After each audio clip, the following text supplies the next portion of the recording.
IT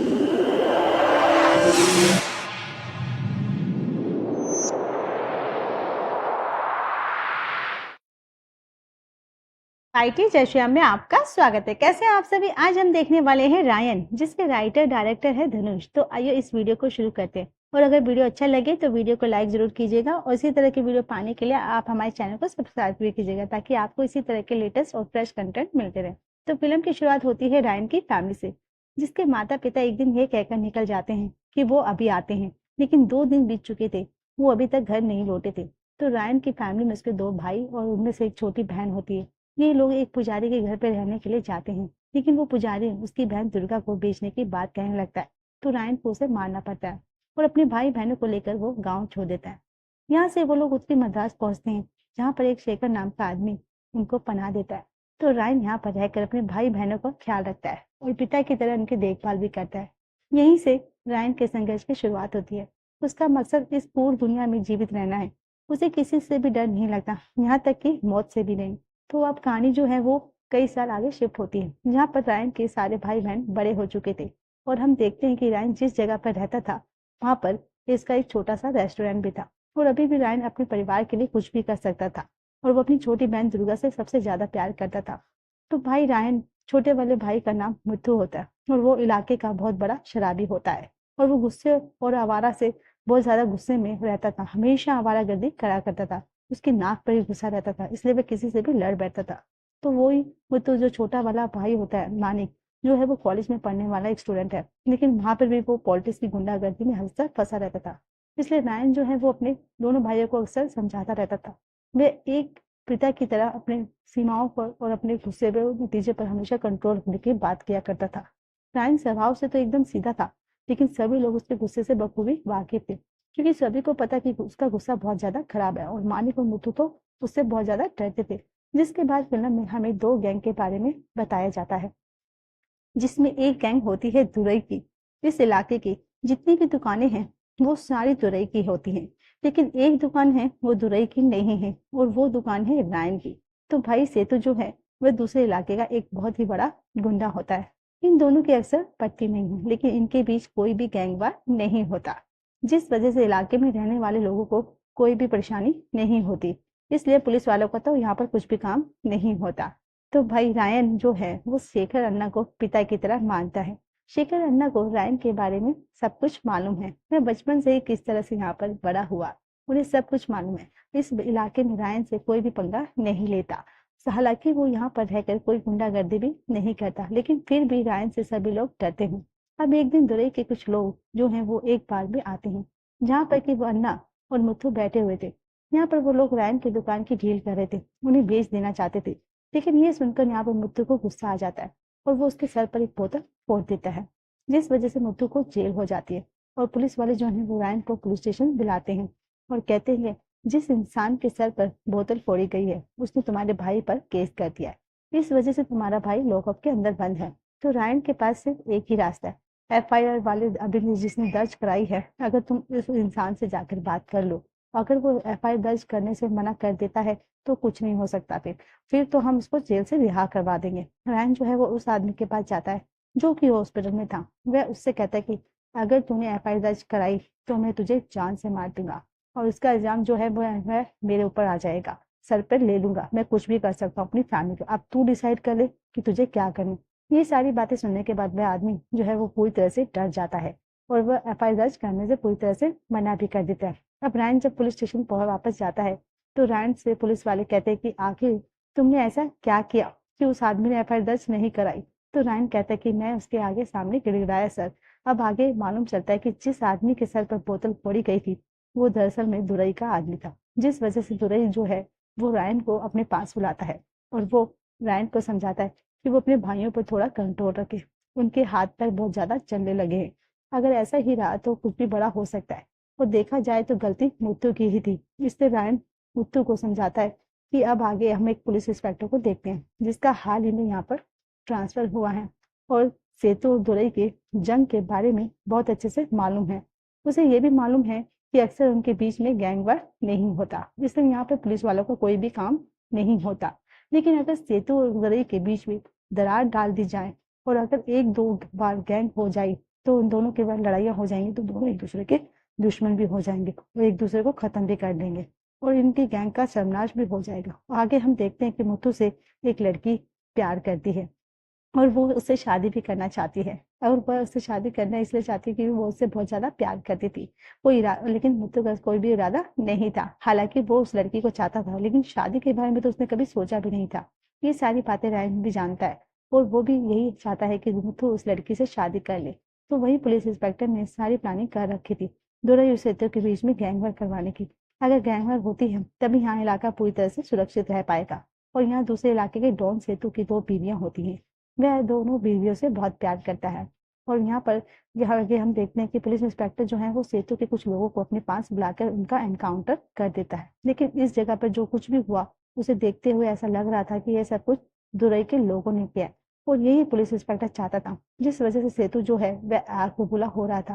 क्योंकि दुरई अक्सर ऐसा कुछ भी नहीं करता था, लेकिन अगर ऐसा कुछ उसने किया है तो सजा उसे भी मिलेगी। इसलिए सेतु ने भी प्लान बना लिया था कि वो ऐसा ही करेगा और वो आज रात दुरई के इकलौते बेटे को जान से मारने वाला था।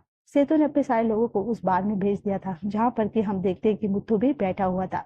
तभी दुरई का बेटा जो है वो मुथु से उल्टी सीधी बातें करने लगता है जो यहाँ पर मुथु को बिल्कुल भी पसंद नहीं आती, जिस वजह से मुथु जो है वो दुरई के बेटे को मारने लगता है, जबकि उसे ये नहीं मालूम होता कि वो दुरई का बेटा है। और इसी तरह का फायदा उठाकर सिद्धू के लोग जो भी है उन पर टूट पड़ते हैं। लेकिन यहाँ पर मुथु ने उन सभी को मार गिराया था और जाने अनजाने में यहाँ पर मुथु ने दुरई के बेटे को भी मार दिया था। अब मुथु पूरी तरह से इंजर्ड होकर अपने घर पहुंचता है और घर पहुंचते ही रायन के पास दुरई का कॉल आता है और वो उसे बताते हैं कि उसके भाई ने उसके बेटे को मार दिया है। तो रायन को मुथु को अपने हवाले करने के लिए कहता है। अगर वो ऐसा नहीं करता तो वो उसकी पूरी फैमिली को मार देगा। लेकिन ये सुनने के बाद तो रायन को गुस्सा आ जाता है और वो उसी रात दुरई के यहाँ पर पहुंचता है और वो यहाँ पर दुरई के लोगों को बेरहमी से मारना शुरू कर देता है। यहाँ पर रायन के साथ उसके भाई मुत्तू और मानिक भी आए हुए थे और वह यहाँ पर मिलकर दुरई के सारे लोगों को शर्मनाश कर देते।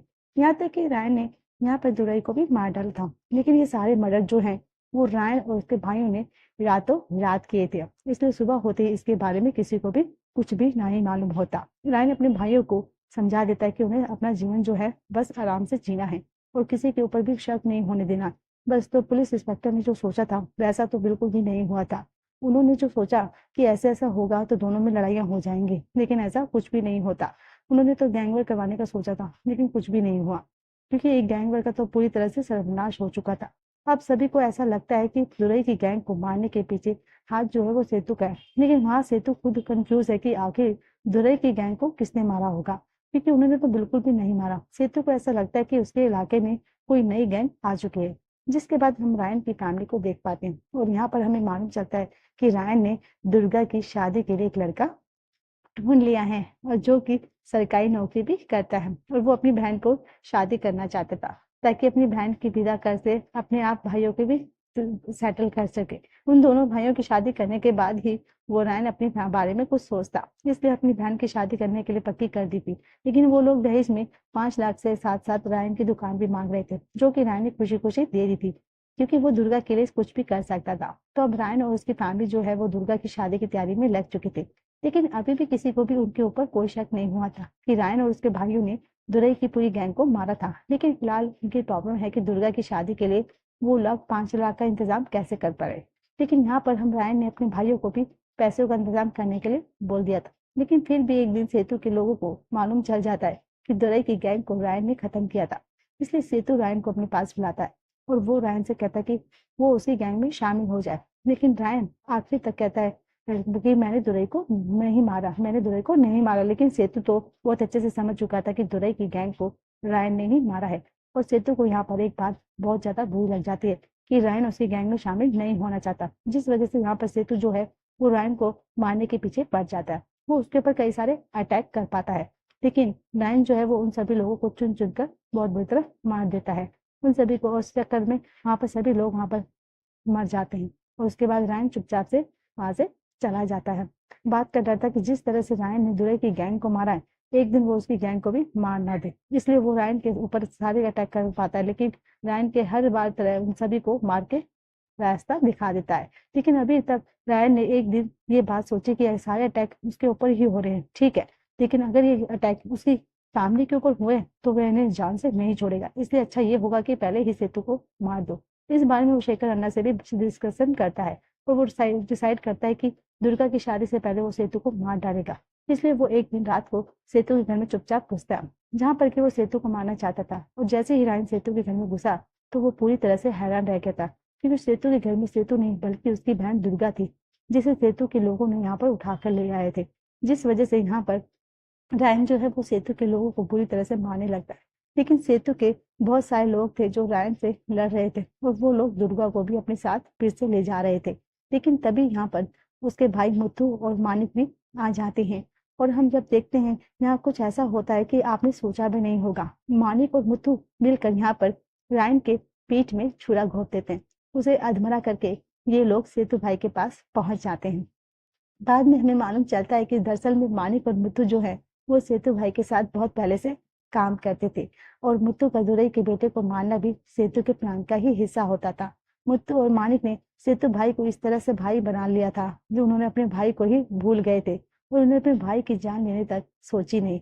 दुर्गा को जब वहां पर कैद में रखा गया था, दुर्गा वहां से भाग जाती है और तुरंत ही अपने भाई रायन के पास पहुंच जाती है, जिसकी हालत बहुत ज्यादा खराब थी।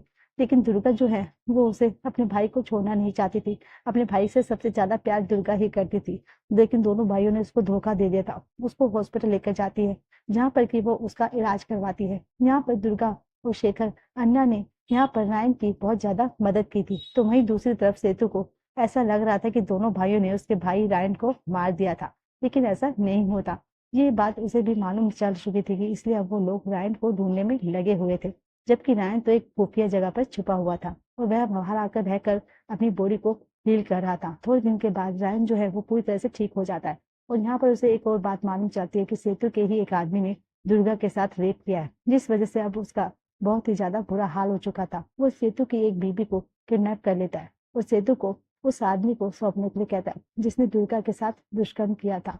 जो सेतु से जो है वो उस आदमी को रायन के हाथ सौंप देता है। यहाँ पर दुर्गा जो है वो उस आदमी को बुरी तरह से मारती है, लेकिन उसके बदले में सेतु उसके आदमी जो है वो शेखर अन्ना को उठा ले आते हैं और वह शेखर अन्ना को जान से मार देते हैं। लेकिन ये बस अब कुछ ऐसा होता हुआ देखकर पुलिस इंस्पेक्टर कहते हैं इस एरिया का हाल जो है वो बहुत ज्यादा बुरा हो चुका है। अब समझ नहीं आ रहा कि क्या उन दोनों के बीच में सेटलमेंट करवाना चाहते हैं, इसलिए पुलिस इंस्पेक्टर राय और सेतु की गैंग को बुलाते हैं।